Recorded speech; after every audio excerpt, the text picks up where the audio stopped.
Good evening, everyone. I'm Chuck Rybak, and thank you for joining our 4th episode of No Reservations, a conversation series designed to provide a forum for sharing bold, challenging, and provocative ideas. We are coming to you live from UW Green Bay's Fort Howard Hall at the Weidner Center for the Performing Arts. And with that in mind, I'd like to thank Kelly Strickland for the use of this beautiful space, and Kelly Desjardins for being the backbone of this program all year. Dr. Kim Reilly, who is tonight's guest, we're really excited to have her here, is an associate professor of democracy and justice studies and co-chair of the Women's Gender and Sexuality program at the University of Wisconsin-Green Bay. She received her PhD in history from the University of Chicago. She is the author of The Politics of Prosperity, Mass Consumer Culture in the 1920s, which is what we'll be talking about tonight. Her research has been supported by fellowships from the William Nelson Cromwell Foundation and the Institute for Research in the Humanities at the University of Wisconsin-Madison. Professor Reilly will give a brief talk on her recent work, and then we will move to the question and answer portion, so please post any questions you have in the chat. And once again, thank you to the Weidner Center for hosting this series, and also thank you to my collaborator in the College of Arts, Humanities, and Social Sciences, who is Ryan Martin. With that said, it is my pleasure to introduce Dr. Kim Reilly.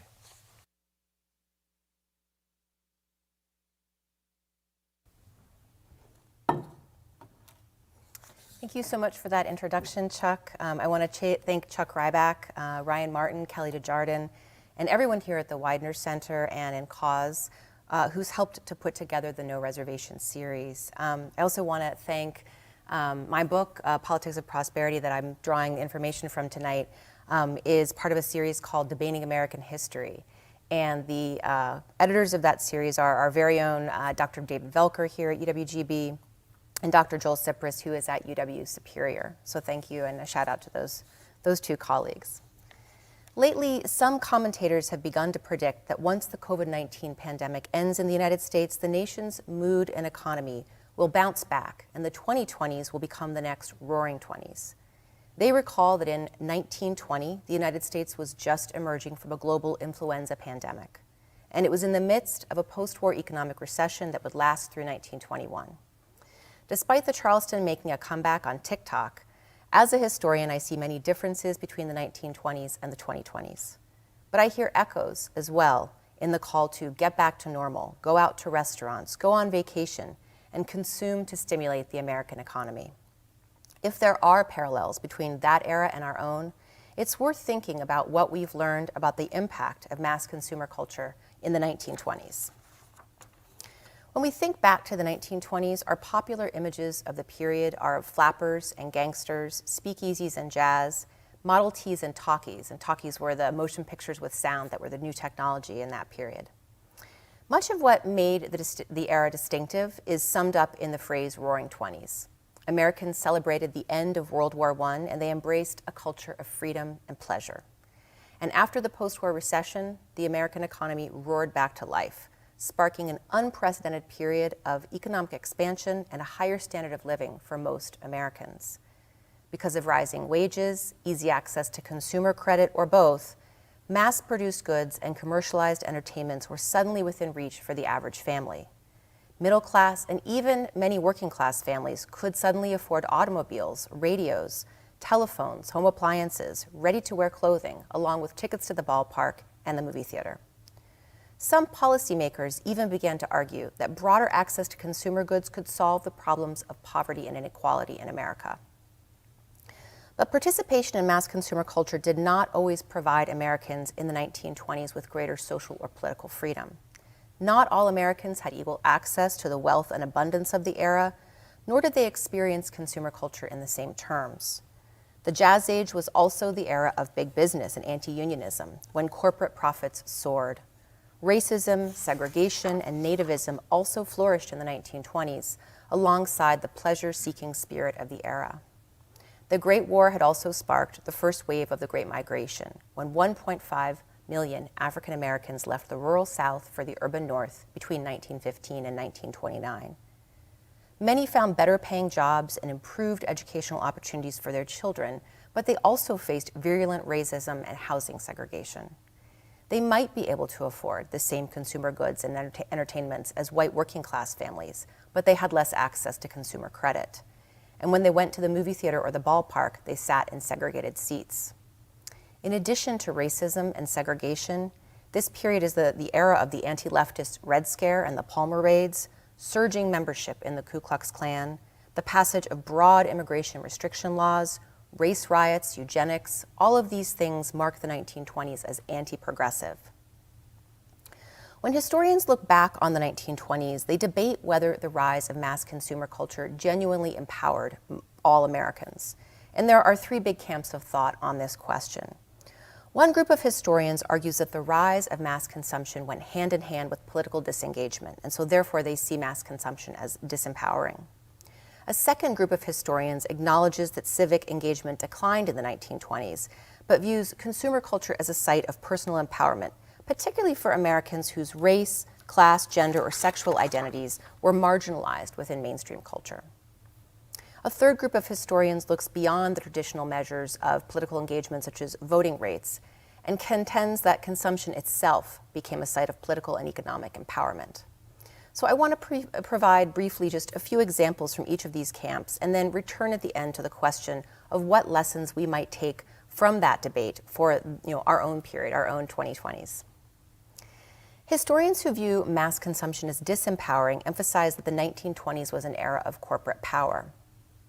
Before World War I, Americans had marched in the streets for higher wages and safer working conditions. They had urged the government to break up monopolies, and they had fought against corruption in politics. They had amended the Constitution to abolish the sale of alcohol and give women the right to vote. But by the 1920s, these historians argue, Americans' political engagement appeared to have been replaced by a culture of consumption.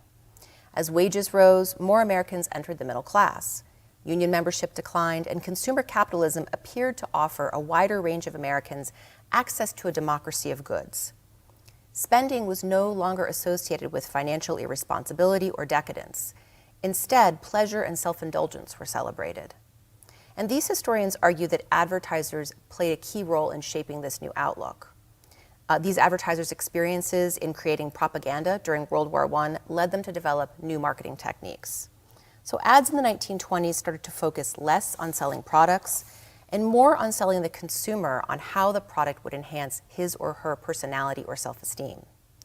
Historians in this camp see a connection between consumerism and political apathy, and they argue that shopping and mass entertainment led Americans to disengage from the public sphere and turn inward.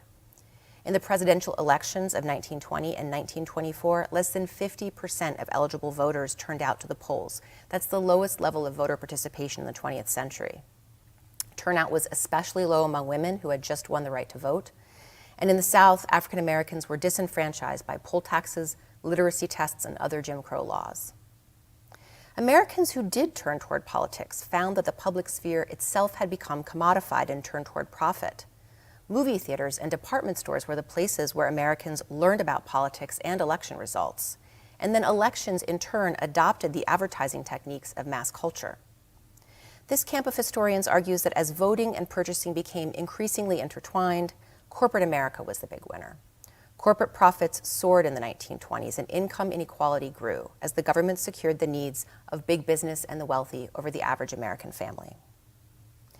A second group of historians pushes back against this view and contends that consumption was a mode of personal empowerment for Americans with more marginal status in the 1920s.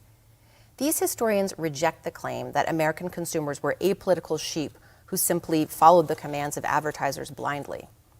Flappers, for example, challenged gender conventions and forged a distinctive style through their consumption. They smoked, they drank, they shortened their skirts, they cut their hair, they cast off their corsets, much to the dismay of the corset manufacturing industry. And advertising campaigns that were aimed at flappers may have tried to play on their insecurities to encourage them to purchase, for example, beauty products. But women themselves often resisted these demoralizing appeals. Many reported that they used cosmetics not to make themselves attractive to others, but to please themselves. Some Black-owned beauty companies, such as Madam C.J. Walker's, linked their products to Black women's empowerment and racial uplift. These historians also point to immigrants who wanted their share of the American dream in the 1920s. Shopping at ethnic grocery stores or listening to foreign language programming on the radio allowed them to participate in mass consumer culture even as they celebrated their cultural roots. Larger immigrant communities, such as Mexican Americans in Los Angeles, even mass-produced their own records and films. Gay men, lesbians, and gender nonconformists used clothing and other forms of personal styling to mark their identities and create a visible community. A gay man might wear a red tie or a red handkerchief to signal to other gay men his sexuality. Some lesbians adopted a more mannish style of dress at parties or clubs. In an era when laws did criminalize cross-dress, buying clothes could be an act of personal rebellion that enabled individuals to more fully express their gender and sexual identities. And so these historians concede that mass consumer culture was driven by profit, but they argue that consumers' individual choices could also be empowering. Especially for Americans who lacked access to social and legal power, they contend shopping and purchasing entertainment could express liberation, it could fulfill aspirations, and build community, which laid the foundation for political change.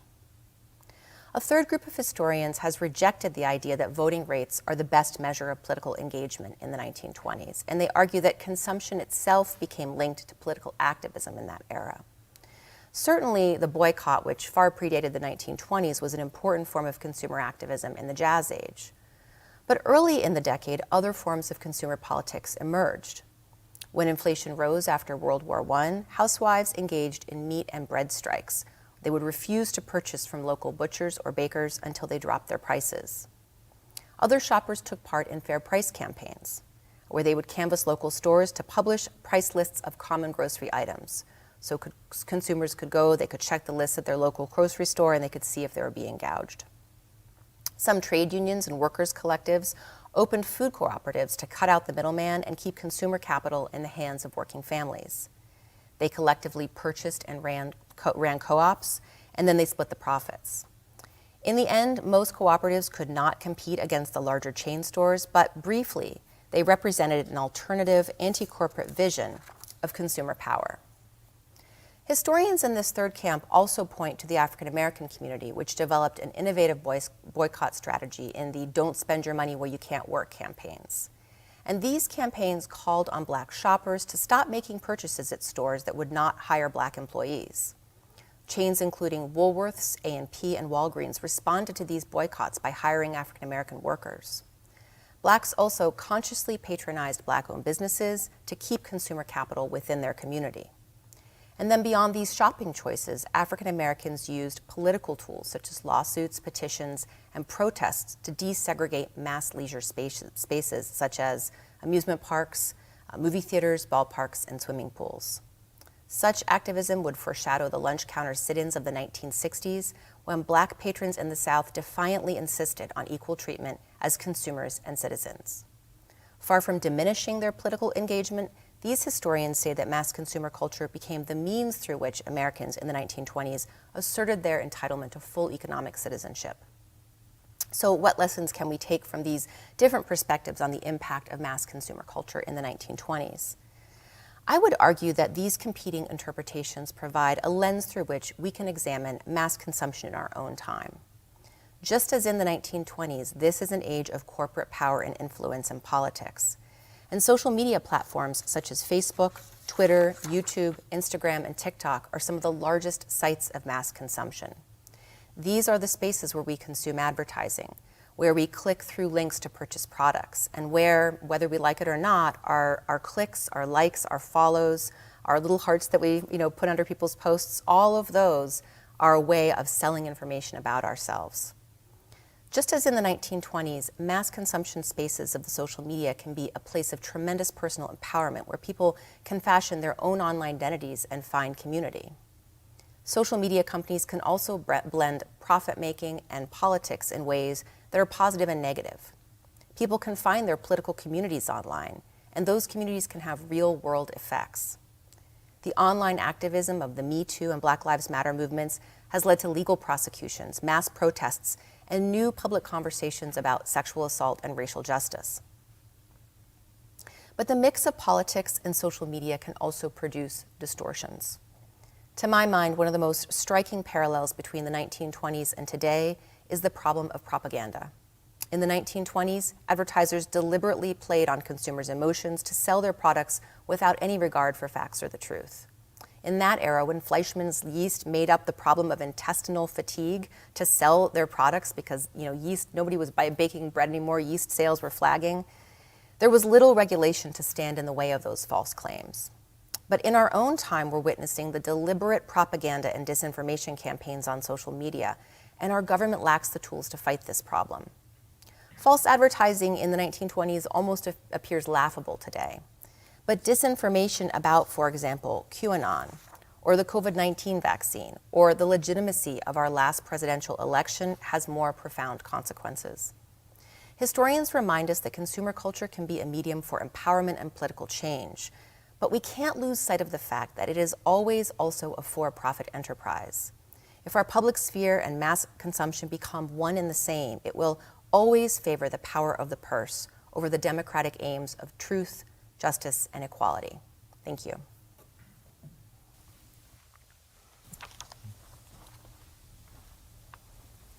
Thanks, Kim. I really appreciate it. Yeah, Thanks for joining us. Absolutely. Thank you for having me. There are so many places to start. So we're a century out from the time that you write about. Yeah. I feel like I'm living in it because today I listened to jazz, I drove, and I dressed inappropriately at some point during the day, so it all fits. Okay. So before we get to the issues of one of the things as I was listening to you talk is you're talking about mass consumption and how it just intersects with everything. Absolutely. Every issue that we're talking about, whether it's race or gender equality or income inequality, that all these things connect to this. And so before we get to all that big stuff, your book also takes a different, it's not a monograph, it takes a different format. Can you just talk a little bit about the shape that your book arrives in? Absolutely. Sure.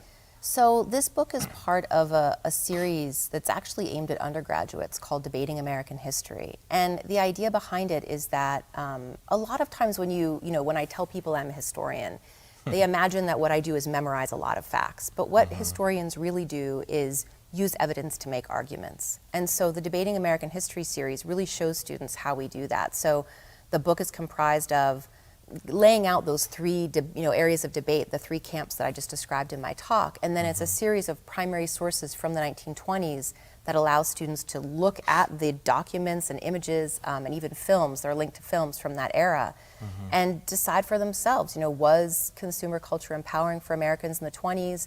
If so, which Americans? What does empowering mean? And so it raises a lot of kind of critical thinking and questions for deeper conversation. Yeah.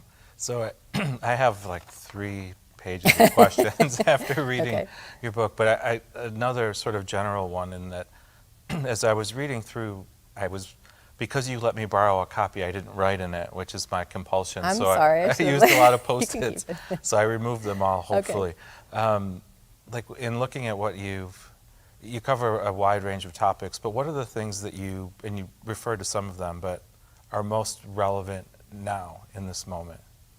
In terms of the topics that are covered in the book? I mean, sadly, a lot of the same issues in terms of income inequality, in terms of, issues of racial inequality and racial justice. I mean, this is a period when there were what were called race riots in over 300 cities in 1919. It was described as Red Summer because of the bloody violence.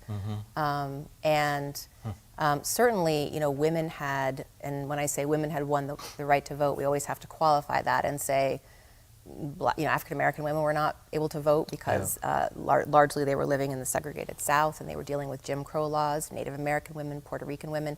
But in theory, women had won the right to vote, but there were still, that was sort of one small measure of citizenship. There were still many measures of profound inequality. So I think a lot of those, we see a lot of, resonance today in those big issues. We were talking earlier and I was just, again, thinking about how some of the things that your book intersects with, I think about a lot, but just in contexts that are separate from consumerism. And so why don't we start with like the Black Lives Matter movement, which is described as the largest social movement in history. There was in the New York Times, there was an article about this, but in thinking back on some of this, it's inescapable to me, the intersection between consumer culture and this topic, like with Colin Kaepernick and his sponsorship by Nike, right? And then people burning their Nikes on social media as, as a result, or and I'm sorry to use sports examples here, but the changing of the Washington football teams, like the pressure from sponsorship there, that I guess I'm trying to weigh not being cynical all of the time, that of course money is the only way to get change, but can you talk a little bit about the intersection of Black Lives Matter? Sure. I mean, it's interesting because there's corporate ownership of those franchises, and then people also consume football, and you know, like that's a site of like leisure and consumption for people as well, and those tickets are expensive, right? So, you know, I think it's interesting because with Colin Kaepernick, I heard a lot of people say, you know, football should be a space where I don't have to think about politics, right? That there's this idea that kind of there's a space that's free of politics. And I think, I mean, you know, I don't want to be like cynical as you say about it, but I mean, I think that the politics are embedded in quite a few things already about football, about, you know, the way that you know, commercials frame the sport, you know, the way that there are cheerleaders cheering on the sidelines, and the appearance and gender, and I've heard who's cheering for programs run ads, right? So, but I think, I mean, one of the things that's been heartening to me, not necessarily in terms of what happened to Colin Kaepernick, but in terms of what's happened since the George Floyd protests, is that I've seen more responsiveness in terms of, you know, corporate responsiveness to social protest. And this is not, you know, online protest. This is people kind of going out into the streets and putting their bodies on the line in a really important and kind of powerful way. And I've thought about, you know, why is it that, you know, you saw such a response by all of these companies after those protests, and then again, after the passage of these these disenfranchising, voter disenfranchisement laws in Georgia and Texas. You see, you know, corporations that are located in Georgia and Texas pushing back and saying, like, we're not going to allow you know, we reject the premise that we should disenfranchise voters. And so I think part of it is that the boardrooms of those corporations are a little bit more diverse than they were maybe, you know, 20, 30 years ago. I'd like to think that that's part of it. And I think also there's knowledge that people consume in a kind of more politically minded way now. So if you're a corporation that does business in one of those states and you stay silent, that's a mark on you. And it's something a little bit different than a boycott, I think, right? There's not necessarily the threat from consumers of withholding their money, but it's, you know, wanting to, you know, it's about money in the end. Yeah. So I like how I appreciate anybody in the world who pulls me away from cynicism, like deep, unrelenting cynicism. So, like, you know, just listening to you talk right now, I was thinking about how, like, streaming services. And so, one huge disclaimer, in that knowing that we'd be talking tonight, like, one of the things we specialize in is alienating sponsors, and we're going to be naming all kinds of streamed on YouTube, right? Right, like, which this is the conundrum of it all, But like in going to like Netflix, or you're streaming something on Amazon, like, you know, now you have Black voices, and there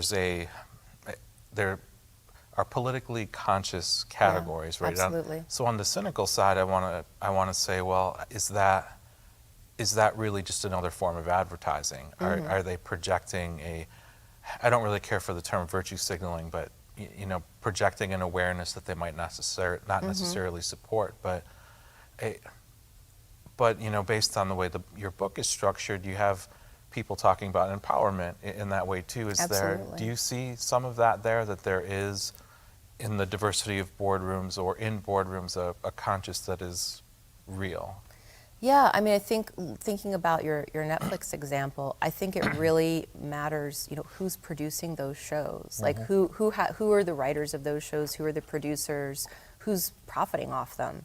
That matters quite a bit. And so I understand what you're saying. Sometimes there can be kind of the appearance, this sort of superficial diversity, like the sort of, standard photo where you have a kind of, multiracial group of people and we're all supposed to say, that's so great. But I think, we really want to look a little bit behind the curtain and see, because these are for-profit companies, who's profiting and who's getting paid to, and are these authentic stories that are, coming from people who've lived that experience. So, but I will say, I wouldn't want people to listen to my emphasis on profit and think to themselves that I'm saying that there's nothing kind of empowering that comes out of consumer culture, because I think absolutely for more marginalized groups to see, there's this phrase, you can't be it until you see it, and to see representations of yourself in spaces where you've never seen them before, and to see them legitimized in that way is an incredibly, both personal and politically empowering thing. Yeah, for an unnamed streaming service, I question some of the curation that Independence Day is under Black voices because Will Smith is an I. Yes, right, and that's the kind of right. Yeah, I'm going to quibble with that a little bit. Right. But I hear what you're saying. You talk about jazz a lot in your book, and there's a good example of this. There's the Savoy, which was an integrated ballroom, but the Cotton Club, which you mentioned specifically, and Duke Ellington was the band leader there. They played for exclusively white audiences, but absolutely, there's still that representation there. And Duke Ellington is now thought of as one of the country's greatest composer, period. And building that reputation coming out of that circumstance of playing only for white audiences. So, do you see that as a positive in those examples, that sure, we would like the clubs to have been integrated, but sort of making the best of a moment to be seen and heard? It's a difficult example. Sure, yeah. I think we can all sort of not be pleased that the Cotton Club only allowed white patrons in there. So I wouldn't endorse that. But I think, to the extent that it helped to give someone like Duke Ellington a national platform, and that jazz was the sound of the 20s, and that was could be an incredibly affirming thing to, people who are especially, in the Great Migration, coming out of the South, coming to these cities. African Americans are being forced into these, because of segregation, relatively small neighborhoods. To maybe know that you're the source of the nation's, soundtrack at that moment, I think can be an empowering thing. I don't want to lose sight of the fact that a lot of white jazz musicians made a lot of money off of that music, right? So there's this, it's kind of a continual back and forth, and I think I guess I would ask people to have a kind of alertness to what's happening, and not just kind of, let what's so kind of pleasurable about consumer culture wash over us. Oh, thanks for saying that. I think that's what it is when I was reading and listening to you talk, is that I feel perpetually caught between the back and forth. Absolutely. And so thinking about, race records in jazz, which if you don't know what those are, it sounds like a bad thing, right? Race records, but they were Black-owned record companies that sold millions and millions of records. And somebody like Bessie Smith, and you just becomes well known. But at the same time, the first form of mass entertainment in the United States was minstrelsy. So is that the kind of back and forth that you're talking about, that those two things can happen at once, that the severe exploitation and the mass consumption, but then also finding a way to empowerment at the same time? I think I think minstrelsy is a good example of the fact that, like, there's nothing inherently empowering in, mass consumer. And I maybe would even push back a little bit. I think because of the mass consumer culture that we see as really distinctive in the 1920s is something that's kind of more, continuously reproducible. Certainly, there's some sort of organic theatrical performances on radio programming. But mass consumer culture can be a purveyor of hate, right? It can be a purveyor of, what I sort of ended the talk with, propaganda. It can be, really dangerous when it's put into the wrong hands. And so it's one thing if it's Fleischmann's yeast trying to get you to buy and eat a packet of its Yeah. yeast, which sounds crazy at the time when you look back at those ads. It's another thing if it's something like, questioning the legitimacy of our last presidential election. Yeah.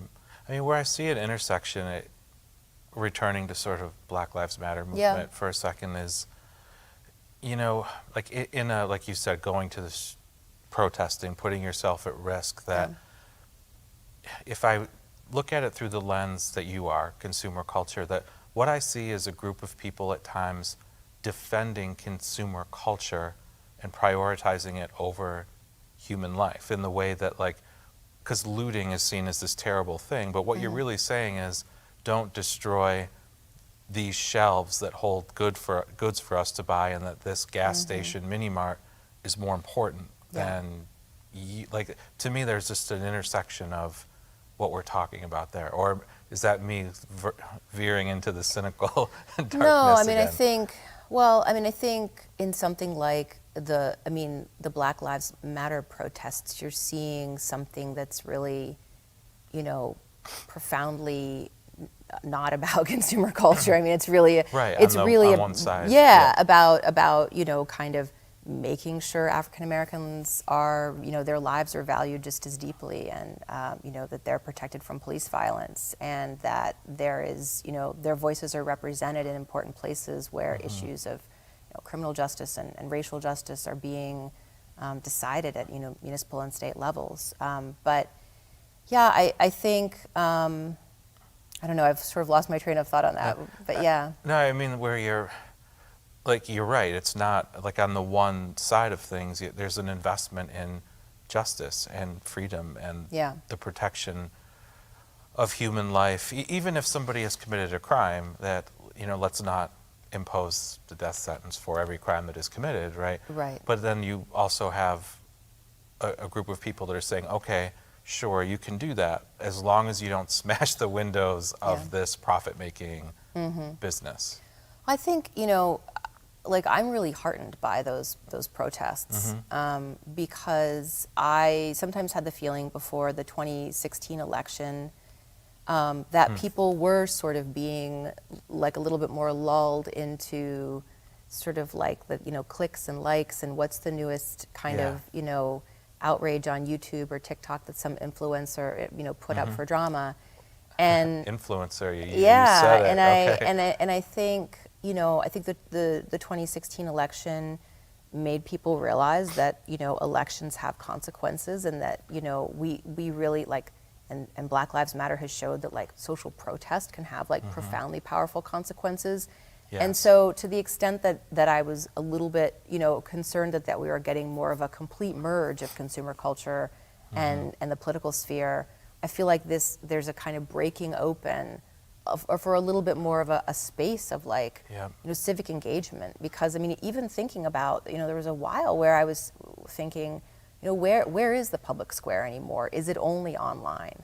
And, when you think back to kind of the collapse of town centers, with suburbanization in the 50s and the rise of, malls, which were sort of all the rage in the post-World War II era, that you saw the collapse of kind of public spaces where people would have to kind of have that, you might confront people with ideas that were unpleasurable to you, but you could just sort of walk on down the street. And once you get kind of the corporatization of public space with something like a mall or something like, like a social media sphere, then, you really don't have a true public sphere. You have a profit-making entity that is allowing for political speech when it determines it wants it.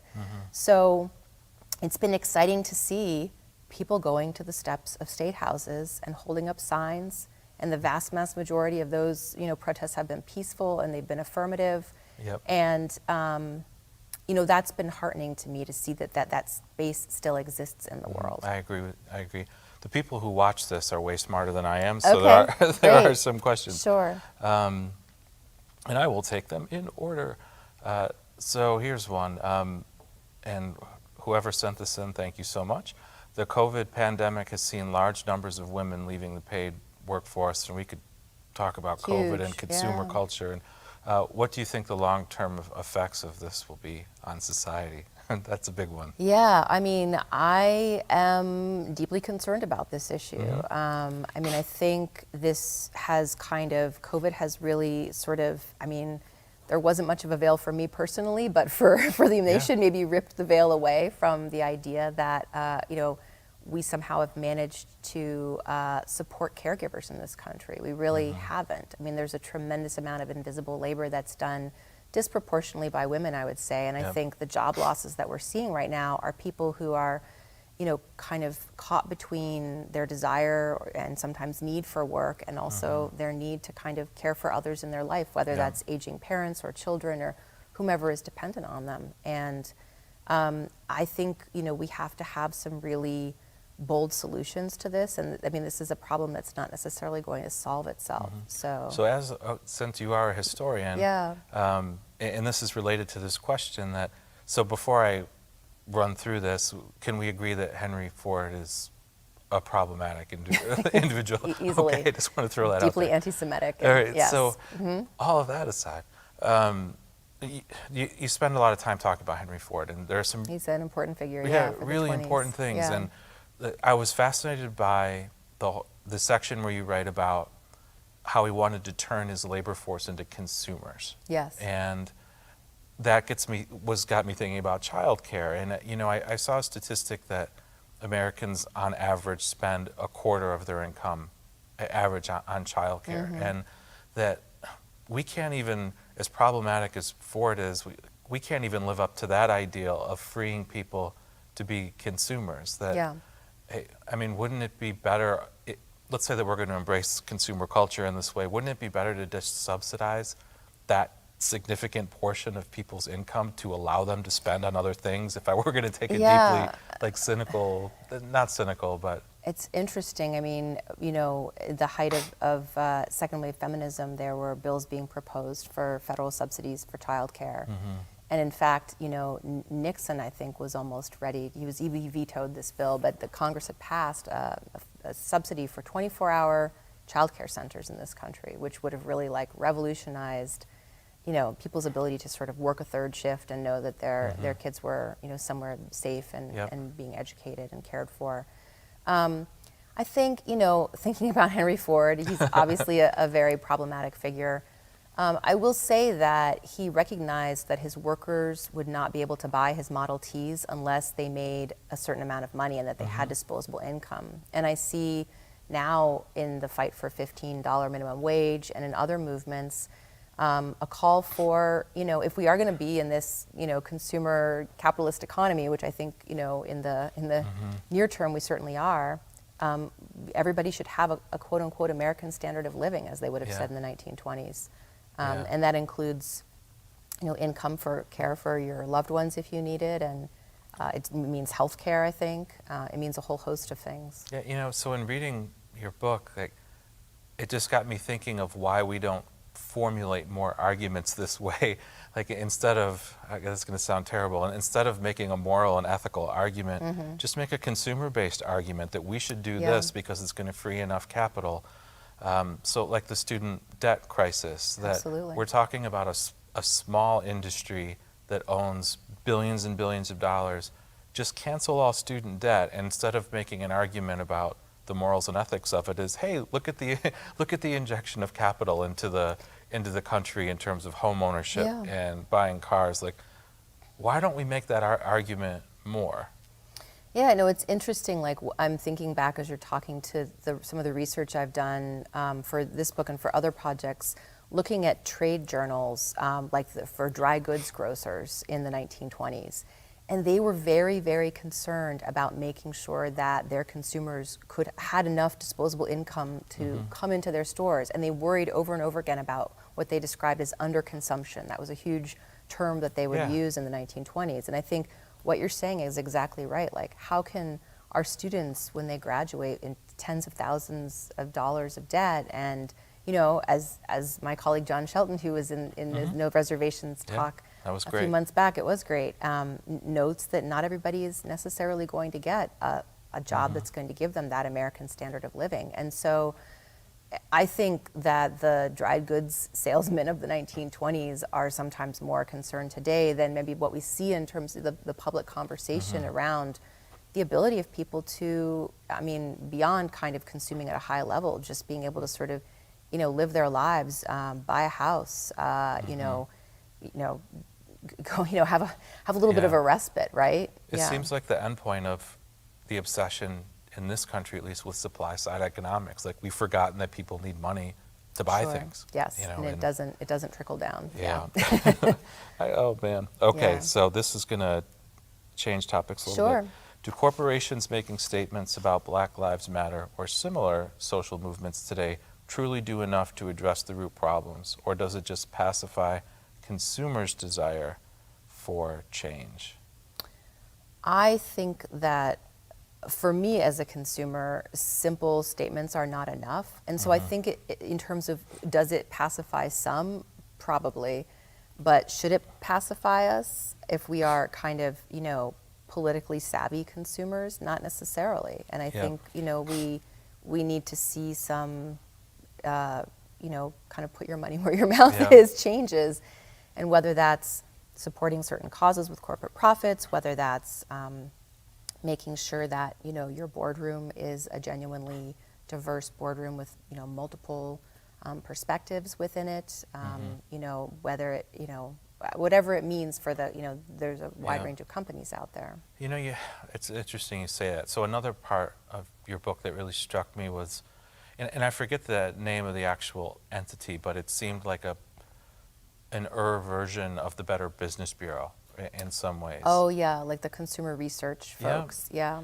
And so hearing you talk now, like sometimes it's hard to be a consumer, like to equip yourself and say, okay, it just never seems as easy. I'm going to not buy this one thing, or maybe it is that easy sometimes. But so, like, for example, I was looking into, my family was looking into creating a fund for my daughters to go to college. And in talking to this person, I asked, how do you have some kind of metric or system that allows me to make, to invest with climate change in mind? And the response was really, we do, but not a lot of people will follow that because those funds just don't make a lot of money. And then you're sitting there like, the planet, my children's college. Right, Or yeah. it's hard to be a consumer. Yeah. Like, yeah, and I'm certainly not a financial expert. I mean, I think that those ethical index funds are improving. Those sort of like environmentally ethical, or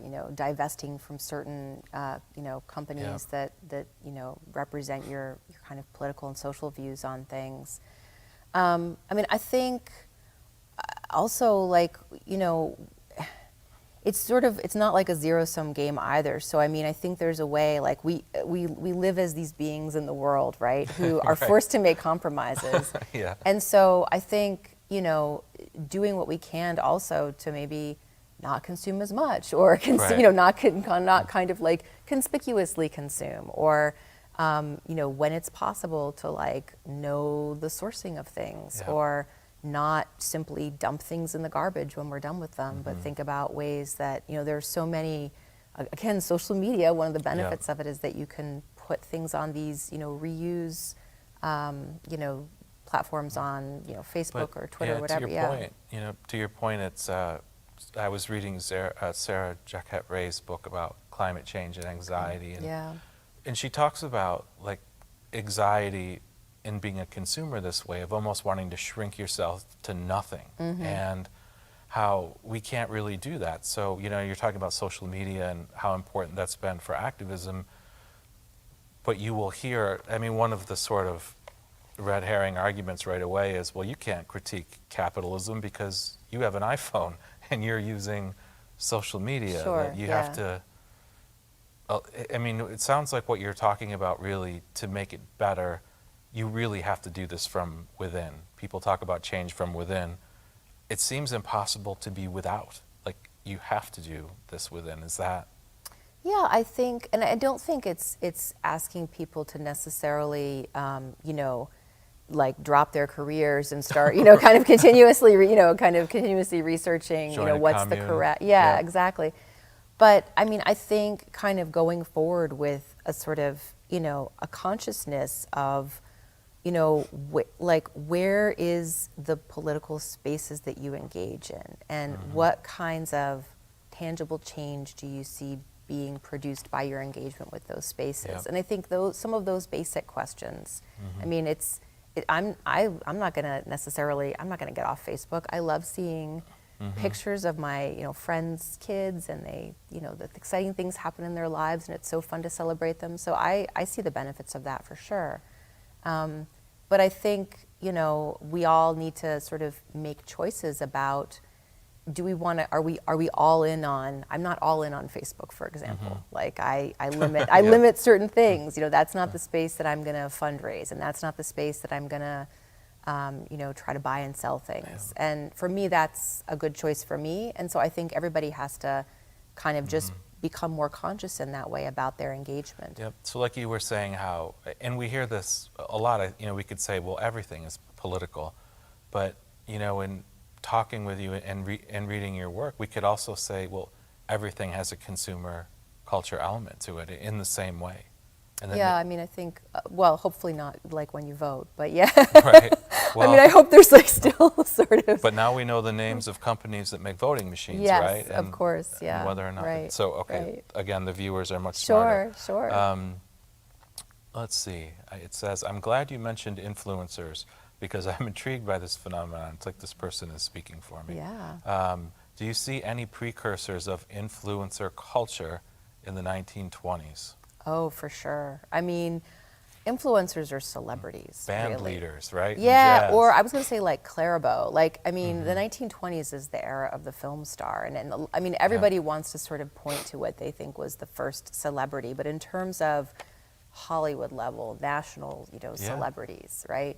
Al Jolson? Yeah, and Valentino, right? Yes, I mean, right? So, Valentino's death had real emotional effects on people, which is, people have deep emotional connections to celebrities. Wow, and, this and is a whole nother influencers. topic we could talk about. Because Sure. I've had some emotional reactions. Yeah. So I think that it's not new. It's just sort of a different, it's kind of more self-starting entrepreneurial as far as I can tell. And then I'm sure, of course, I mean, I always wonder to what extent when people become incredibly influential influencers, to what extent, once you have the agents involved and, kind of a business model. It feels different. That I wouldn't say it's just a synonym for celebrity, but like a different breed or species of celebrity. What feels different about it to you? Like just that it's really the influence part of it. It feels so much closer that, I mean, you can actually interact with what we would call a celebrity in a way that you wouldn't have been able to with Charlie Chaplin or whatever. Yeah, it's interesting. I think there's that immediacy on social media, and I think there's, the whole style of speaking directly, even the distance you have from the camera, I think it gives that sense of a kind of deeper connection and intimacy. I don't know if it's truly there. I mean, Hollywood, movie stars in the 20s there was photo play and, all these old magazines that would, maybe you might see writing to their fans or something like that. I mean, that's a much more, I agree though, it's a much more distant kind of form of communication than when you can really just type something and then, but do you know it's them writing you back, or is it their publicist? Like that's, I mean, I just wonder to what degrees of illusion are we working It doesn't with matter, here? I guess. Like yeah, maybe. I think it probably matters. Because it's on the brand, it's right, the brand. Right. There was another one that so some experts have pointed out that the current housing market mirrors that of 2008 prior to the crash. What do you think the repercussions of an economic boom could be following this pandemic, bad or good?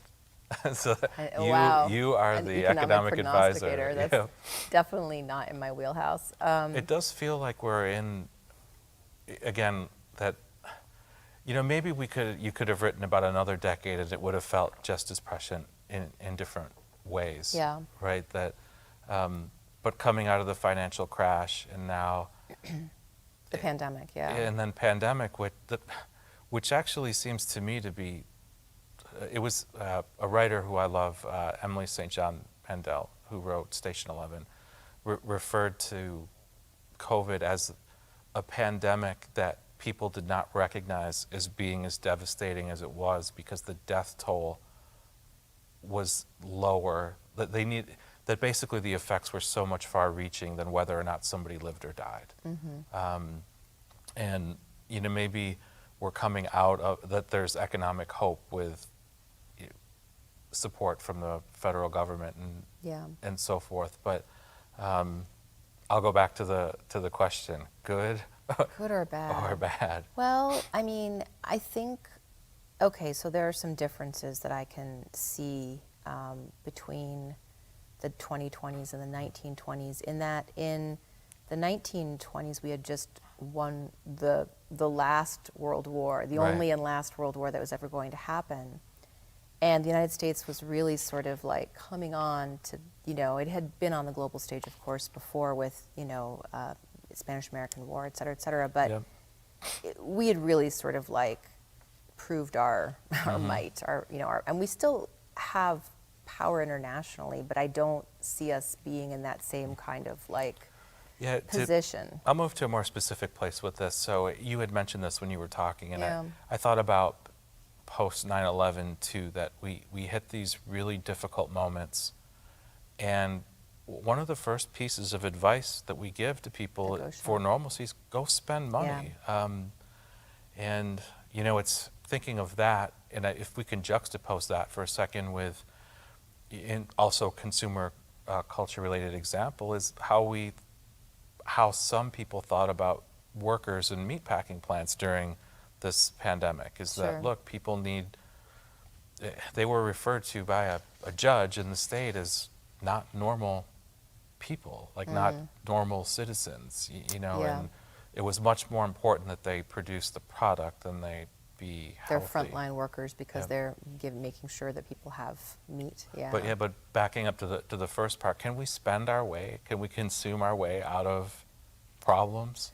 I mean, I don't know. I mean, people who can afford to probably are, everything you hear is talking about how there's this sort of, pent up consumer capital that people want to spend. But I also think, I mean, we're looking at right now, like, I think the latest number that I saw is like 3.2 million deaths globally from this. And I mean, just keeping an eye on India right now. Yes, and that's probably underreporting, right, in a lot of places, including maybe the United States. And I think that we haven't really, if we do have a big kind of roaring 20s boom, I think it's not going to allow us to really do sort of properly mourn, I guess is the way I would put it.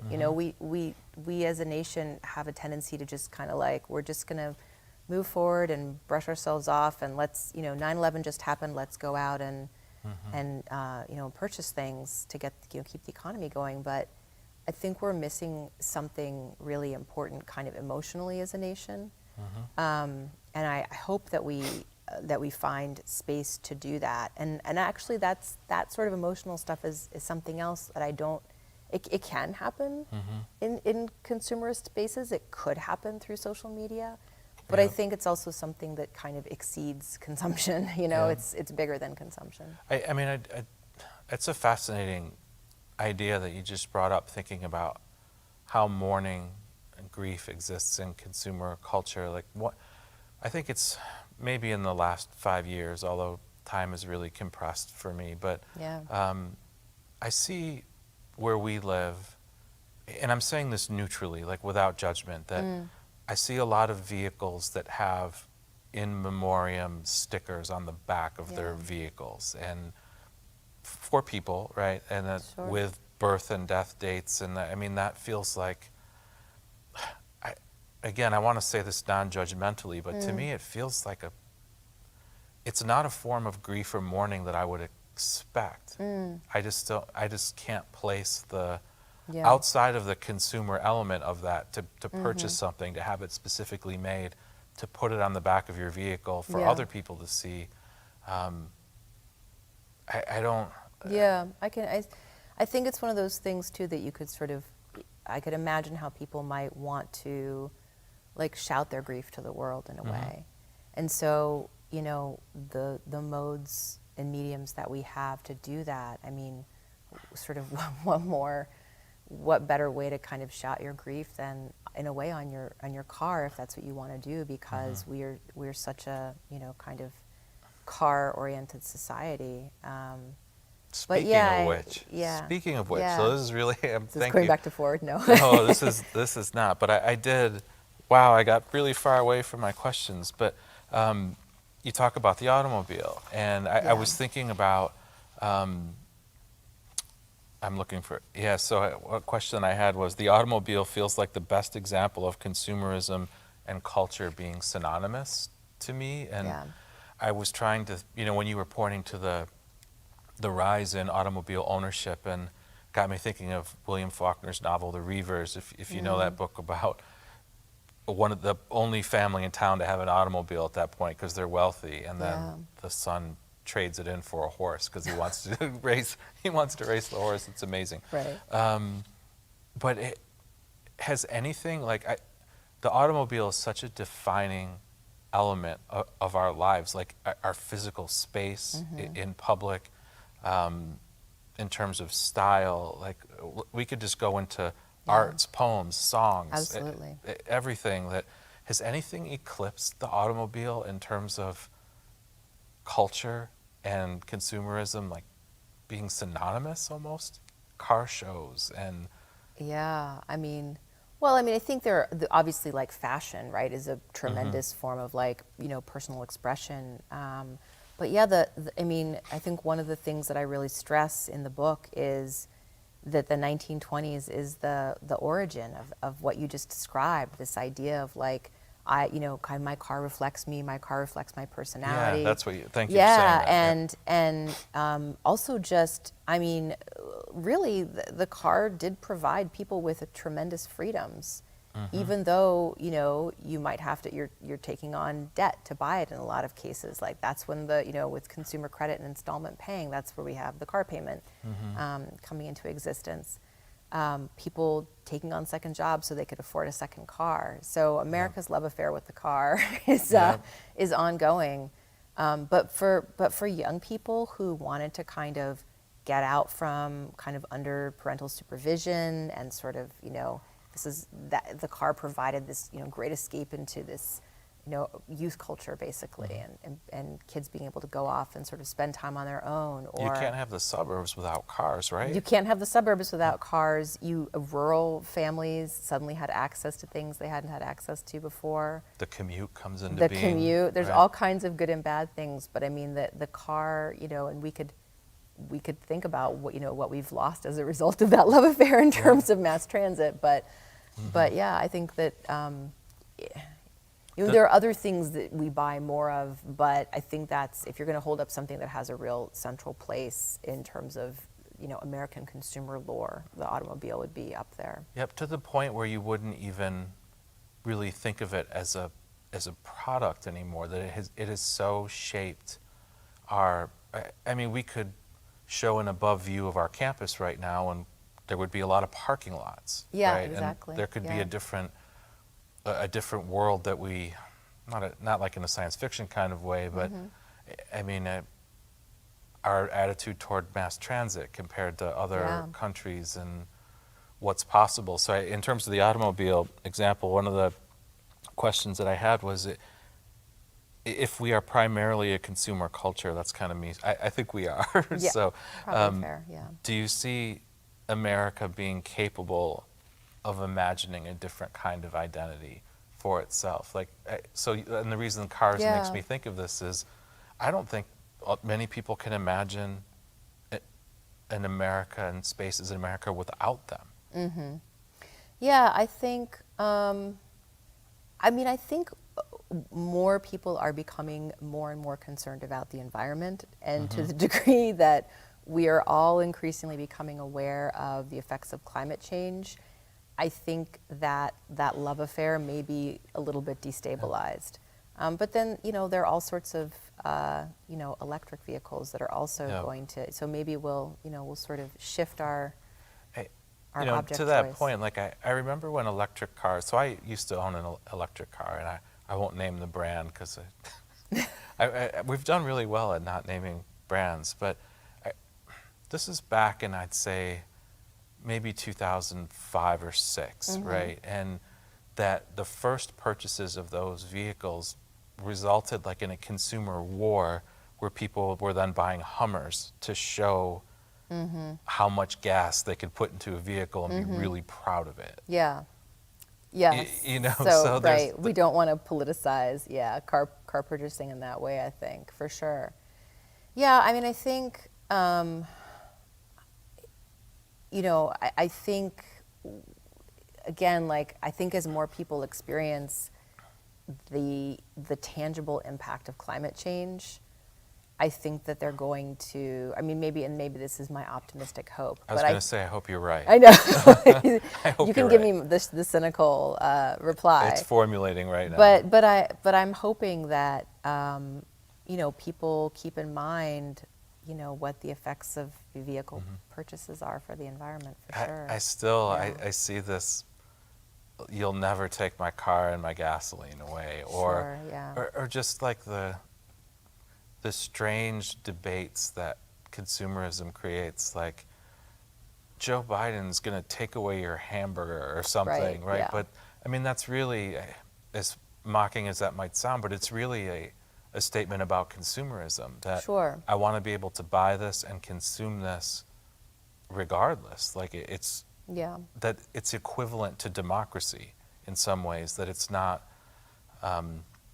I mean, we haven't even talked about sort of the long-term effects of our automobile culture, what that's done to the environment, what that means for fossil Sure. fuels. Same thing for beef Yeah. consumption. I'm not a vegetarian, but I'm thinking about it for Sure, yeah. certain reasons. But But I think the beef, you know, Joe Biden's going to take your meat away is really what's being said, is propaganda. I mean, it's false. Yeah. Like, it's literally false. it's So, literally false. so I think, Phew. you know, we don't, I mean, and again, like, what kind of mechanisms, like, if you know, if a product, an advertiser got up there and said, you know, this product will give you, you know, eternal life, right? Like, you would have some serious, you know, there'd be lawsuits, there'd be, you know, regulatory bodies would kind of come into the Yep. picture. But we have, you know, mass media entities that can say utterly preposterous things. And I mean, maybe they're starting to be called to account for it because of the claims, the false claims they made about, you know, tampering with the election through voting machines. Those were utterly false. And there are some, you know, multi-million-dollar lawsuits now that are going to play out. But I think, yeah, I think the line that you said something just a minute ago about people feeling like they're voting through their consumer choices, and I think that's the dangerous part, and that's what that you know, first camp of historians that I described, you know, looking back on the 20s, was really concerned about, this idea that, you know, democracy means that you get to go to the grocery store and choose kind of, you know, what flavor cereal is, you know, you like the best, and if people sort of somehow limit your choices in some way, that's taking away your democratic rights. I mean, it's really not taking away your, you know, taking away your vote is taking away your democratic rights, right? Like, taking away your, you know, the ability to, like, protest and speak freely and debate ideas. Like, that's taking away our democratic rights. Yeah. Okay, so we'll move toward a more concluding one. Sure. So a concluding question that'll probably take a half an hour, as I'm reading All right, I'll this try right to now. keep it.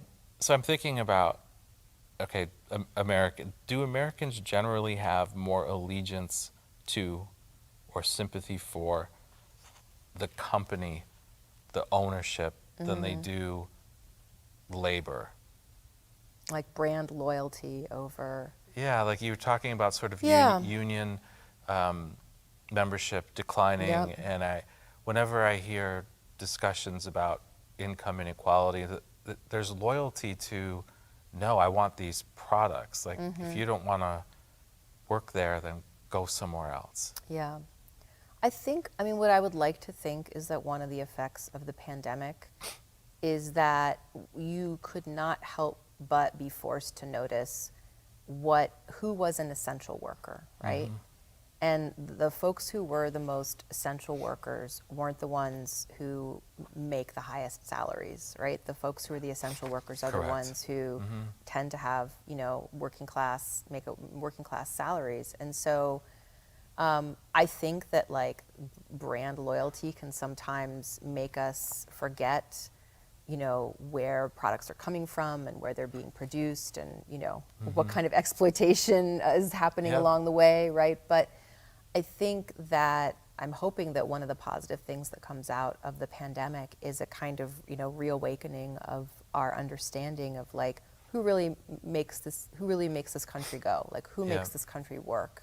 And it's, average people. And, we need to have greater, consciousness of that and greater respect for that. And then greater kind of accountability in terms of like basic rights for people in terms of healthcare, living wage, all those things.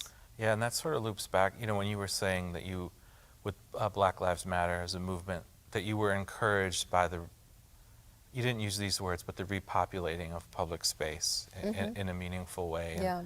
So I'm going to flip to the semi-cynical side a little bit. Yeah.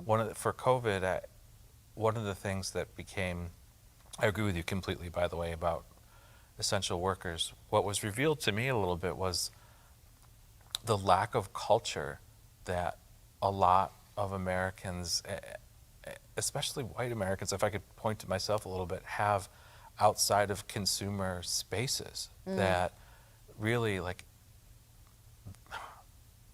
going to like an Applebee's or something, like this is an important cultural place for you because of all the things that have happened there. And there's something about that that profoundly saddens me, that they're, I don't know, is anything that I just said making any sense? I think, America is in general a deeply religious nation. So I think a lot of people listening would think, well, I have my spirituality, I have my, religious beliefs. And there was a push to gather in church spaces. There was completely absolutely. And I think, maybe again, another positive thing that's happened, like I found myself taking a lot more walks. Like I found myself kind of trying to sort of be in nature more. And I think, being with my family outside, and because that's what we could do. Yeah. I think there were some really positive benefits to that. And I think, I was just listening to a story on NPR about how, one of the effects of the pandemic is that more people are going to be, if they are able to, in white-collar jobs, work remotely, and that they are moving from the coasts where it's incredibly expensive and there isn't a great quality of life and the real estate is so awful and, the prices are so high, and they're moving to maybe the towns that they grew up in so that they could be closer to their family or that they can have kind of more personal connections. And so I think, I'm hoping that going back to that question of like, if we have a big kind of consumer boom, is that a good thing or a bad thing? Like if we do end up having a consumer boom, I hope with it, we kind of keep this sense of like, what's more important than the stuff that we're buying. I mean, I would love to go on vacation right now, don't get me wrong. Like that would be a wonderful, blissful thing to be laying on a tropical beach somewhere. But I don't want to lose that sense of, taking those walks with my family and that kind of, slowing down of the pace of life a little bit. I agree with all that. And attaching it to a consumer culture element again, like one of the things I've spent a lot of time thinking about in COVID is, how rarely we, like you said about supply chain and how products come to you, how rarely we look behind the curtain of what the products are that come to us. And so let's say that you've watched a lot of Netflix during COVID, you've watched a lot of shows. How thankful I am for creatives.